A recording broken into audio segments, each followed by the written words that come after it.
लोग जी पूछेंगे, जी बच्चे नस्लें पूछेंगे कि यार तुम लोग क्या थे, हमसे पूछेंगे, जी पूछते हैं। जी मेरा बेटा पूछता है कि आप लोग ये क्या लड़ाई लड़ते हो, मैं क्या जवाब दूं उसको। अगर नहीं उसको डिफेंड करता हूं तो आर्मी पे बात आती है, और नहीं तो फिर एक नागरिक पे आती है। क्या करिएगा, जी खैर। जी जी। मैं मीनू जी एक चीज जरा आपसे पूछूं, देखिए ये जो मैं पॉलिटिकल आप किसी भी फील्ड में, चाहे पॉलिटिक्स में भी हो, एम क्लियर होता है, ऑब्जेक्टिव क्लियर होना चाहिए कि मैं जा किस ले रहा हूं। अगर वो फाइटर एयरक्राफ्ट, और वो जो फाइटर है वो लोडेड एयरक्राफ्ट अपना लेके जा रहा है, उसमें मिसाइल भी लगे होंगे, उसमें रॉकेट्स भी लगे होंगे, और आपने उसको बोला ही नहीं है कि आखिर दुश्मन के अंदर जा रहे हो और किसी वक्त भी आके उनका मिसाइल या कोई उनका बम आपको मार सकता है, और वो किस क्लैरिटी के साथ गया है, ये बड़ी हास्यास्पद बात है। माफ करिएगा, मैं इसको हास्यास्पद बात बोलूंगा। और ये लड़ाई प्रधानमंत्री कार्यालय लड़ रहा है, रक्षा मंत्रालय लड़ रहा है, या नेवल आर्मी का जो एयर हेडक्वार्टर वो लड़ रहा है, कहीं कोई क्लैरिटी नहीं है। माफ करिएगा, इसका हमें बहुत भारी भुगतान करना पड़ेगा। अगर खुदा न खास्ता दोबारा लड़ाई लड़ी, और अगर दुश्मन को पता चलता है, चाहे वो पाकिस्तान हो, चाहे चाइना हो, चाहे कोई हो, कि इनके अंदर तो क्लैरिटी ही नहीं है, यहाँ तो ये भी नहीं पता कि ऑर्डर कहाँ से लेगा उनका आर्मी का, या नेवल, या उनका एयरफोर्स का आदमी, वो कभी प्रधानमंत्री की तरफ देखेगा, तो उसको तो बिल्कुल बढ़िया चांस मिला हुआ है कि ये लोग यही डिसाइड करते रह जाएंगे कि हम कहाँ से ऑर्डर लें। इसलिए शायद ये काम बहुत ही इमेच्योर हुआ है, और भगवान ना करे, लेकिन अगर ऐसे ही चलता रहा तो हम इसका बहुत भारी कीमत चुकाएंगे। जी। ये कल साहब बैठे हैं, उनके सामने छोटे मुंह बड़ी बात हो जाएगी, मुझे कहना नहीं चाहिए, लेकिन दुनिया के जो इतिहास रहा है रक्षा का, जो भी अटैक करता है उसका लॉस ज्यादा होता है। ये दुनिया का वो ये सेट वो है, अटैकिंग फोर्सेस ऑलवेज लूज मोर। उनको क्योंकि वो अटैक कर रही होती है, अटैक फॉर्मेशन में होती है, वो डिफेंस अपने घर में रहते हैं, तो जब आप जो अटैक कर रहा होता है उसका लॉस ज्यादा होगा, इसमें कोई खराब बात नहीं है। ये दुनिया का स्टैब्लिश्ड सेना का एक नियम है। अब इसमें ये मुझे मुझे अभी भी नहीं समझ में आ रहा है कि मोदी जी क्या छुपाना चाह रहे थे, या ये बीजेपी सरकार क्या छुपाना चाह रही थी। अगर ये पूछा गया कि भाई कितने रफाल गिरे थे, तो सबने कहा देशद्रोही देशद्रोही देशद्रोही। मेरे हिसाब से रफाल हो चाहे वो कोई भी जहाज हो, ज्यादा इंपॉर्टेंट उसके पीछे बैठ के उसको चलाने वाला होता है। जो बात कल प्रमोद ने कही थी, हौसले की बात थी, मुझे ठीक से याद है 65 की वॉर थी। हम सब लोग बहुत छोटे थे, तो उसको कवर अप करने के लिए शिव कुमार साहब से ये कहा गया कि भाई आप ये कहिए कि हमें तो सरकार ने हाथ बांध रखे थे, इस वजह से रफाल गिर गए, अदरवाइज ना गिरते। अगर सरकार सेना को खुली छूट देती तो रफाल ना गिरते, क्योंकि हम अपने हिसाब से पूरा ऑपरेशन करते। अब वो पड़ गया उल्टा। इन्होंने बोल तो दिया था रफाल को छुपाना है, और रफाल को क्यों छुपाना है? क्योंकि चौकीदार चोर है, जुड़ा हुआ है उसके साथ। आप ध्यान है 2019 का चुनाव रफाल के ऊपर ही लड़ा गया था, और आज वो रफाल नीचे गिरा हुआ है, और किसी को ये नहीं पता है कि कितने गिरे हैं, और सरकार बताना भी नहीं चाहती है। जैसा कि उड़ती उड़ती खबर भी आई थी कि रफाल कंपनी के यहाँ एग्जीक्यूटिव्स या जो ऑफिसर्स आए थे, डेलीगेशन आया था ये मलबा वगैरह का इंस्पेक्शन करने, या तो कहते हैं कि उनको अलाउ नहीं किया। कंफर्म्ड है या नहीं है वो मुझे नहीं पता, मैंने तो जो सोशल मीडिया पे पढ़ा वो बता रही हूँ यहाँ पे। तो उनको बताया नहीं गया, तो शिव कुमार साहब ने जो कहा वो उल्टे और गले में पड़ गया कि सरकार इतनी दखलंदाजी कर रही थी और मोदी जी ये कह रहे थे। क्योंकि झूठ बोलते हैं इसलिए मोदी जी को भी याद नहीं रहा कि मैं तो राष्ट्र के नाम संबोधन में ये कह चुका हूं कि सेना को खुली छूट दे रखी थी हमें। ये तो बहाना है बेकार का। शिव कुमार तो सरकार की कही हुई बात कह रहे हैं। शिव कुमार की हिम्मत है, जो कैप्टन साहब है उनकी हिम्मत है, कैप्टन शिव कुमार की, कि वो अपनी मर्जी से कुछ भी बोल दे तो शायद कुछ भी ना गिरता। और अगर आप आतंकी ठिकानों पे ही करने गए थे हमले, तो 82 हवाई जहाज उड़ाने की क्या जरूरत थी एक साथ, फाइटर जेट्स? भाई 2-4 पे कर रहा था इसका जहां आपका टारगेट था। तो लेकिन वो क्योंकि 82 उड़ाना एक साथ, एक नौटंकी पैदा करना, आई डोंट नो कि ऑपरेशन की दृष्टि से क्या रहा होगा, जरूरत क्या नहीं है, या वो तो। और आपके तो सरकार के जो बीजेपी की गवर्नमेंट के सुब्रमण्यम स्वामी है, वो एक नहीं कम से कम 5, 6, 7 इंटरव्यू दे चुके हैं अब तक, और वो बार बार कह रहे हैं राफेल गिरे हैं, राफेल गिरे हैं। वो तो ज्यादा बता रहे हैं संख्या। तो वो भी सभी झूठ बोल रहे हैं। एक सरकार है जो बताना नहीं चाहती है, और ना कोई संसद का अधिवेशन, ना कोई रिपोर्ट, ना किसी तरह की प्रेस कॉन्फ्रेंस। अरे रक्षा मंत्री कर ले प्रेस कॉन्फ्रेंस, प्रधानमंत्री को नहीं आती प्रेस कॉन्फ्रेंस करनी, तो रक्षा मंत्री कर ले, राजनाथ सिंह कर ले, तो जनता को पता तो चले। ये जो हम कयासबाजी लगा रहे हैं, इसने वो कर दिया और उसने ये कर दिया, कम से कम इसके ऊपर तो फुल स्टॉप लगना चाहिए। और अभी तो यही बातें आई हैं सामने, आनंद वर्धन जी, जो मैं अभी जो पाकिस्तानी जर्नलिस्ट की बात कर रही हूँ ना, अजीम चौधरी की, वो भी आएगी निकल के किसी के मुंह से, अभी देखिएगा वो भी सामने आएगी। किसी को पता नहीं है अभी थोड़ा कोई, क्योंकि अभी तो इन्वेस्टिगेटिव जर्नलिज्म का जमाना रह नहीं गया है इंडिया में, जो करेगा वो मरेगा, तो इसलिए कहीं बाहर से ही निकल के आएगी। और कोई इन्हीं के अफसर हो सकता है, किसी की आत्मा जागे और वो बताने जनता को सच्चाई। लेकिन हम वेट करेंगे। लेकिन ये इस तरह की जो अंधेरे में रखना जनता को, एटलीस्ट कम से कम इस युद्ध के समय तो जनता को।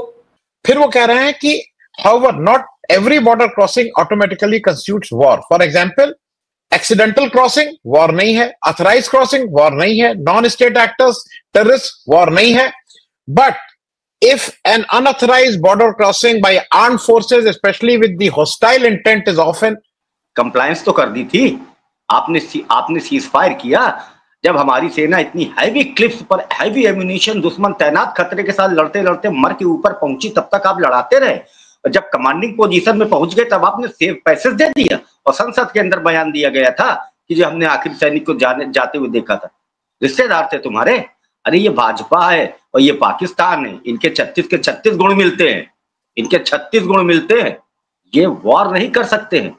वॉर युद्ध करने वाले कभी युद्ध नहीं करते हैं। और CNN ने कहा था इट इज इंडिया और cease fire fearing the further attack of Pakistan. आप क्या करते हैं? बोल के दिया जाता है फ्री हैंड। क्या खामैनी ने अपने सैनिकों को बोल के फ्री हैंड दिया था? आप ये तमाशेबाजी कर रहे हैं और आज भी आप बेवकूफ बना रहे हैं। आपने पाकिस्तान को सबक सिखा दिया, जबकि रेस्ट्रिक्शंस उसके ऊपर थे। ये सेना के अधिकारी बता रहे हैं। और ये कौन लोग सेना में हैं? ये बड़ी खतरनाक बात है कि देखिए, आर्मी जो पॉलिटिकल लीडरशिप होती है वो टास्क देती है, लेकिन इंटरवीन नहीं करती, स्ट्रेटेजी डिसाइड करती है सेना, how to fight, how to achieve our goals. सब डिसाइड वो कर रहे हैं जो मास्टर ऑफ ऑल है, जयकाफनन है। बिच्छी का मंत्र नहीं जानते, सांप के बिल में हाथ डालते हैं। फोटो दिखा के या आप ऐसा लगता है कि नॉर्दर्न कमांड से बम्बार्डमेंट इन्हें नहीं किया हो। ये युद्ध लड़ेंगे। एक पत्रकार से डरते हैं, एक आल पार्टी मीटिंग में बैठने से डरते हैं, घर छोड़ के डर के भागे हैं। ये युद्ध लड़ेंगे? आप देखिए, मैं सब समझ रहा था, मैं सब जानता था। हमारे सेना के रिटायर्ड अधिकारी जो ऑपरेशन सिंदूर शुरू होने के पहले जो बैठ रहे थे, जिन्हें गुस्सा था उनके हाथों में, उन्होंने कहा था हमें पाकिस्तान को, दे आर डैम इडियट्स, और कंट्री को भी इडियट बना जा रहा है इन्होंने मीडिया के चक्कर में, और हमारी सिक्योरिटी थ्रेट कर दी। तो कुछ मालूम ही नहीं, कोई स्पेकुलेशन ही नहीं था पाकिस्तान कैसे रिटेलिएट कर सकता है। आपको पाकिस्तान के कैरेक्टर को भी देख के चलना चाहिए। अरे आपकी जो लगी बदी उसने दांव दे दिया, ये कुछ नहीं था। मैं पहले दिन से कह रहा था 22 अप्रैल के बाद कि जो कुछ होगा अमेरिका की तय समय और सीमा में होगा। और जो आपने शक उठाया है कि अमेरिका को बेचने हथियार, चीन के हथियार टेस्ट हो गए और आप खड़े हुए। और जहां तक सेना के अधिकारी के द्वारा बयान करने की बात है, मैं एक कार्नर लेके चलता हूं, आपको मैं बताऊं।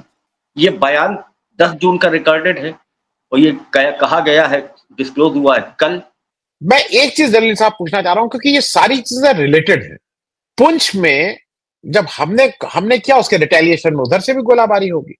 और ये साफ जाहिर हो रहा है कि पुंछ में जो हमारे सिविलियन मारे गए वो हमारी नाकामी, हमने उनको ठीक टाइम से बताया नहीं, हमने उनको कहा नहीं ये है, हमने इवैक्यूएट नहीं किया, हमने अपनी तरफ से प्रभावी कदम नहीं उठाया, इसलिए मारे गए। लार्जर कंटेक्स्ट में अब दो तरह की बातें हो रही। कोई कहता है कि S Jaishankar, CDS general Chauhan, captain Shiv Kumar कुछ बोलते हैं, फिर बाद में आता है कि नहीं नहीं नहीं नहीं नहीं, ये आपकी समझ में नहीं आया, आप लोग गलत समझ रहे हैं। आप तो जलील साहब, आप तो मुझसे ज्यादा भाषाएं जानते हैं, आपकी कोई भाषा, मैं हिंदी अंग्रेजी जानता हूं, थोड़ी बहुत भोजपुरी समझ लेता हूं, बंगाली समझ लेता हूं, आप ये तो खैर आपने छोटे लफ्जों में इसको बड़ा करके बयान किया, इस पर बात करने की मुझे लगता है कि इस वक्त फिल वक्त जरूरत नहीं है। लेकिन बात हम ऑपरेशन सिंदूर की करेंगे। एक ऑपरेशन सिंदूर जिसे हमें ये कहकर बहलाया गया कि हमने वहां आतंकवादियों को मारा और इतना सारा नुकसान करके हम वापस आ गए, जिसका कि अभी तक कोई वाज़ेह सबूत नहीं है। खैर ये तो हुई एक नाकामी, और दूसरी नाकामी जो हुई, हम इंटरनल एस्पेक्ट को देखते हैं, हम एक्सटर्नल एस्पेक्ट को बिल्कुल फरामोश करते हैं जब हम ऑपरेशन सिंदूर की कामयाबी या उसके इफेक्टिव होने की बात करते हैं, और हर जगह कंफ्यूजन और कंट्रडिक्शन है। आपने शायद इस चीज का जिक्र करना जरूरी नहीं समझा कि जिसमें ये हमारे कैप्टन शिव कुमार जी ने जिस सेमिनार में बोला, उसका टाइटल क्या था? उसका टाइटल था analysis of Pakistan India air battle and इंडोनेशियाज anticipatory strategies from the perspective of air power. यानी कि बैनुल अक़वामी सतह पे भारत पाकिस्तान की जो एयर कम्बैट हुआ है, और उसमें जो वाज़ेह सी बात है कि भारत के बाहर हर जगह ये माना जाता है कि हमारा इसमें नुकसान हुआ और हमारे जो फाइटर जेट्स हैं उनका लॉस हुआ। तो अब इस चीज को बुनियाद बनाकर बैनुल अक़वामी सतह पे, इंटरनेशनल लेवल पे सेमिनार हो रहे हैं, और वहां पे जो बातें हो रही हैं, ये पहली बार नहीं है कि ऐसी बात हुई। पहली बार जो बात इस हवाले से बाहर आई, वो बिल्कुल साफ सुथरे अल्फाज में जिसकी थी, वो एक फौजी की थी, और उनका नाम था एयर मार्शल AK भारती। और उन्होंने बिल्कुल छोटे अल्फाज में और बड़ी क्या कहते हैं, प्रोफेशनल अंदाज में इस बारे में टिप्पणी की थी, जिस पर बाद में कोई सफाई देने की जरूरत नहीं पड़ी या काउंटर बयान या एलाबोरेशन की जरूरत नहीं पड़ी है। उन्होंने कहा कि we are in situation of a combat and losses are inevitable, losses are a common thing.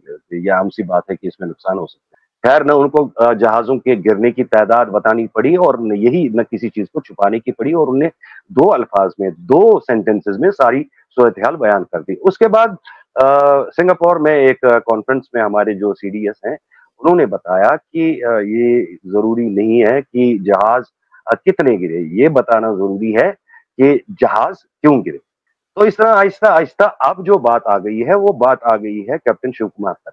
Captain Shiv Kumar ने जब इस चीज का बरमला एतराफ किया कि हमारे जहाज, हमारे जो फाइटर जेट्स हैं वो गिरे हैं, और जब उनसे ये पूछा गया कि क्या 6 फाइटर जेट्स गिरे हैं, तो उन्होंने तादाद तो नहीं बताई, बस इतना बताया कि इतने नहीं गिरे हैं। और जब इस चीज ने बैकफायर किया, और फिर जकार्ता में जो हमारी इंडियन एम्बेसी है, तो क्या हम ये एक्सपेक्ट करते हैं कि हमारे पास इतनी डिवाइन पावर है कि हम लोगों को बताएं कि हमारा तो कुछ नहीं हुआ, लेकिन हमने एक देश को मलियामेट कर दिया, हमारी तो सुई तक नहीं हिली, हमारा तो कुत्ता तक मारा नहीं गया। तो ये चीजें जरा जो हैं वो समझ से परे हैं, और जो सेन एलिमेंट्स हैं उनकी नजर में इस चीज की कोई अहमियत बाकी नहीं रह जाती है। और जब इस तरह की बातें देश के बजाय देश के बाहर से आती हैं, तो कोई ना कोई तबका ऐसा होता है जो इस चीज को जिंदा रखता है, और वक्त आने पर, समय आने पर इस पर बात तो करता ही है। जैसे आज प्रधानमंत्री जी इमरजेंसी पे बात करते हैं, हालांकि इलाहाबाद हाई कोर्ट में क्या हुआ था, उसके बाद जो इंदिरा गांधी के बारे में सुप्रीम कोर्ट से फैसला आया था, बात वहीं खत्म होनी चाहिए थी, और उसके बाद लोगों ने भी एक फैसला सुना दिया। हमारी तरफ से कोई डोजियर नहीं आया है, जैसा लोग कहते हैं करगिल के बाद भी डोजियर आए थे, रिपोर्ट होती है। तो क्या कोई रिपोर्ट आती है? एक तो आपसे ये समझ लें। दूसरा, 2 चीजों में अगर आपको कोई जानकारी हो तो बताइए, क्योंकि पुलवामा जब हुआ था तो हमारे 40 जवान मारे गए थे।